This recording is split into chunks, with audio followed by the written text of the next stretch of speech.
जय भीम सर्वांना. मी विकास कांबळे पुन्हा एकदा मी तुमच्या भेटीला आलेलो आहे. आता जो विषय आहे जो बजेट विषय आहे. बजेटमध्ये आपल्याला मेन जे पाहिजे आहे ते आरोग्य, शिक्षण, हॉस्पिटल्स, रस्ते, वीज, पाणी यावर जास्त खर्च झाला पाहिजे. आणि मेन म्हणजे उद्योगधंदे जर वाढले नाही तर बेरोजगारी जास्त वाढेल. आणि आता महागाई दरसुद्धा खूप वाढलेला आहे.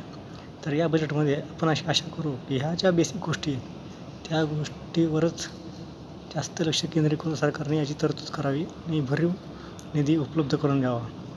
दुसरी एक महत्त्वाची गोष्ट अशी की आत्ताच काश्मीरमध्ये वैष्णोदेवी मेडिकल कॉलेज याची मान्यता रद्द करण्यात आलेली आहे. तर ही खूप गंभीर बाब आहे आपल्या दृष्टीने.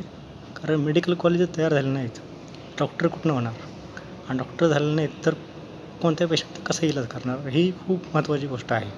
त्यामुळे सरकारने मेडिकल कॉलेज जास्त वाढवले पाहिजेत आणि मेडिकल जो स्टाफ आहे तो सुद्धा खूप वाढवला पाहिजे.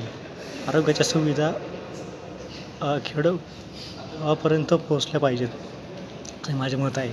तुम्हाला काय वाटतं तर कमेंटमध्ये सांगा.